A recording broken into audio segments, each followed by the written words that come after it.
Ang itatanong po ito, Brother Eli, kasi napasyal po ako doon sa bahay ko nung kasama ko sa trabaho. Bali, yung Kagara family, binabati ko rin.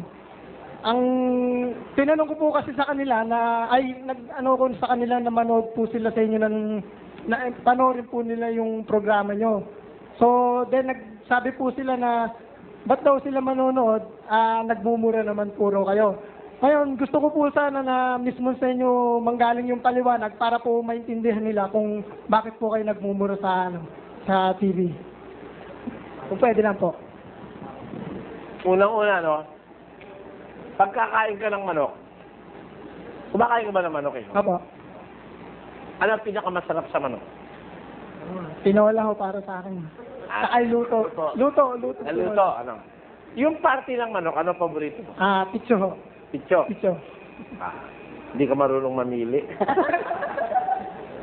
Ano po ba yung pinakamasarap na party ng manok? Yung pinakamasarap na party ng manok, pagka ikaw may sakit sa puso, picho.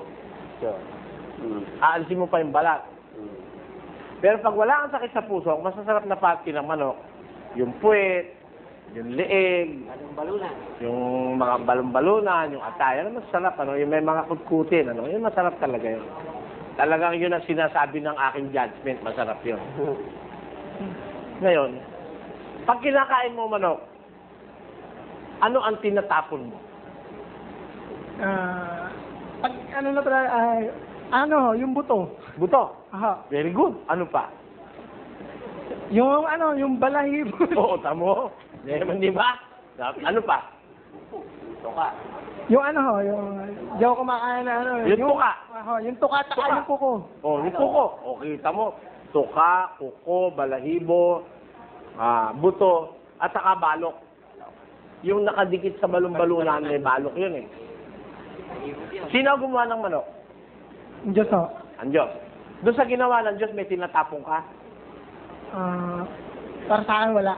Hindi. Sa ginawa ng Diyos, may tinatapong ka? Yun wala ho. Meron nga. Sabi mo, tinatapon mo buto, balahibo. O, di ba? Di ba ganon? O, ngayon, ang ibig ko sabihin, ganito. Kung sa ginawa na mismo ng Diyos, may tinatapon ka pa. Sa sinasabi ko, ang ginawa nung kaibigan mong nakikinig, ang kinuha, buto, balahibo, balok, tuka, ikuko. Yun ang napagpupulot niya. Ang dai mong mapupulot sa sinasabi ko eh, no? Ang dai mong mapupulot eh. Pero, kung ang napansin niya, yung pagmumura, galit lang sa akin yun. Dahil, kung nakikinig ka talaga ng maayos, malalaman mo kung bakit ako sinasabing nagmumura. Kaya lang naman sinasabi ko nagmura, paratang ni Kilyaw yun eh. Hindi naman ako naniniwalang yung sabihin kong tanga, tarantado, mura yun. Hindi mura yun eh. My personal assessment of words, ano? Hindi mura yun eh. Yung tarantado galing doon sa salitang nataranta. Minumura ba kita pag sinasabi kong nataranta ka o natarantado ka? Yung tanga, galing sa Biblia. Yung gago, galing sa Biblia. Yung walang hiya, galing sa Biblia. Mura ba yan? At bilang mangangaral, hindi ba ako dapat gumamit ng salita ng Biblia? Yung hindi gumagamit noon, mga nanloloko yun. Hindi sila makapagsalita ng diretsyahan. Mga yun ang tinatawag ni Kristo, mga eskribas at pariseo. Pagpaimbabaw. Pero, if you are going to use the language of the Bible, sa Biblia may patutut eh. Diba? Pagka kinastila mo matindi. Ano ba yung patutot sa Kastila? Puta. Puta. Merong anak ng patutot. Anong tawag mo? Anak ng pi. Kita mo? Sasabihin mo ngayon, mura yon. Nasa Biblia yun, 17 ng Apokalipsis, 5. Basahin mo sa Biblia ang Kastila. Di ba? Tama po. Iha or iho de. Anong mangyayari nun? Sabi mo, nagmumura. Nasa Biblia yun eh. Pero iniiwasan kong sabihin dahil nga medyo talagang... Pero alam mo sa ating korte ngayon, by the opinion of the court, ngayon, may mga bagong jurisprudence Hindi mo na pwedeng idemanda ang tao pagka sinabi putang ina mo eh. Hindi na pwedeng demanda. Bakit po? Pinatunayan ng korte sa isang jurisprudence na nabasa ko, yun daw, expression na lang ng mga Pilipino eh. Laging bulaklak ng dila. It is not meant to align a person. Huh? Yun ang sabi ng korte. Alam ko, pupulutin na naman ito ni Kilyaw pero subukan mo.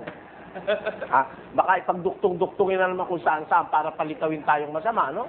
Pero, yan ang talagang ugali niya si Kilyaw. Pero, masasabi ko ganito. Napatunayan ng korte, yung merong ina mo, yun, yung salita na yun, yung pala ginagamit lang in instances na wala namang intention yung tao na magmalign. Kundi, naging self-expression lang. Kaya nga, minsan magkumpare. Pare, sabi. Ina mo, pare. Pare niya yun, ha? Tuntua sila, nagkukwentuhan. O, di ba? Sabi, meron pa nga akong kwento eh. O, eto kwento ko.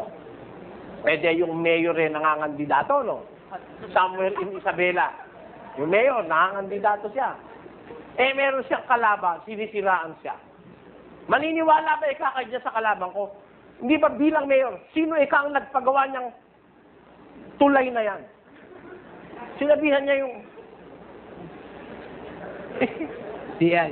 yung PI, yung tulay na yan. Sino nagpatayo niyang PI na eskwela yan. eskwela yan? Bawat sabihin niya, may PI. No. Siya nga naman nagpatayo eh. Sumagot ngayon yung mga tao. Mabuhay ang PI na mayor. mayor. Ata mo? Yun. Ayon sa bagong jurisprudence, sinasabi yung salita na yung kuminsan without the intention to malign. Para naging expression na ng Pilipino yun. Kaya nga, magkatuwa yung magkumpare, naggaganunan eh. Una pare.